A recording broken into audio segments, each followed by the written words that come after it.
Okay, so if we want to find the inverse algebraically, we start by changing f of x to y. So anytime you see f of x, we know that that means y. So if I'm going to do number 6, I know that f of x here is y.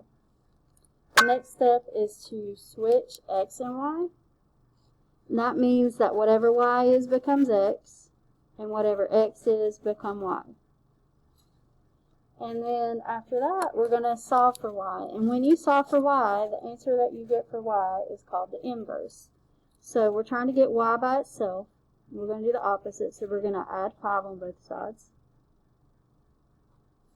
Again, we're doing the opposite, so we want to divide by 2. And you can leave it like that, x plus 5 over 2. Also, if you would prefer, you could write it as x over 2 plus 5 over 2. Sometimes you might just see it written both ways, so I wanted to show you both ways.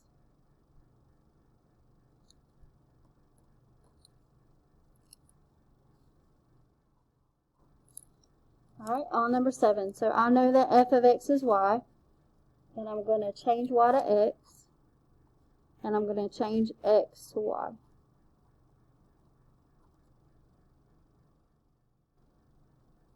I'm going to solve for y, so I'm subtracting 3/4 on both sides.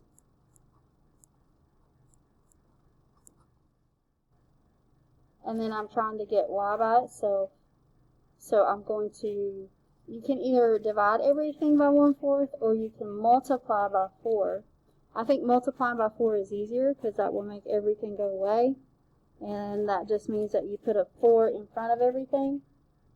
You could just multiply by 4 and you would get 4x minus 3. So either this answer or this answer, both are correct.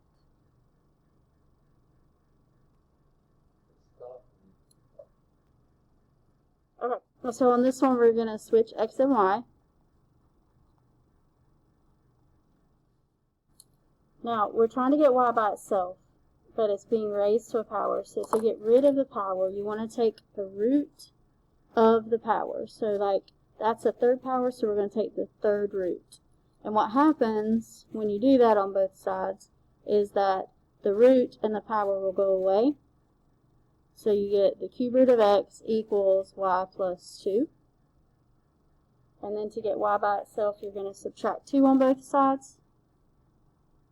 So you'll have cube root of x minus 2 equals y.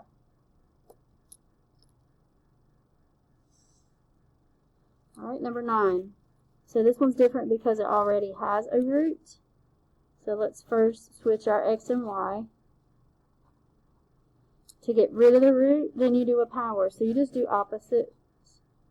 So since there's a root, we're going to make that a power.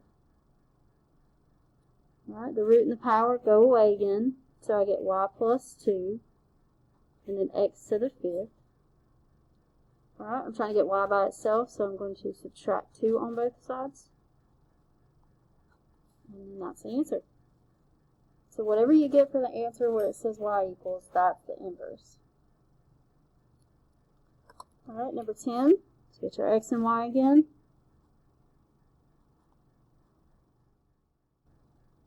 Alright, we're trying to get y by itself. This 3 is outside the root, so I'm going to subtract 3 on both sides first. I need to get rid of the root, so I'm going to raise it to the third, because you're always just going to do the opposite. So the powers in the root go away,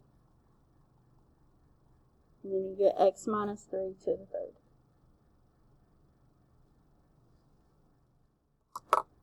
Alright, number 11. Switch x and y.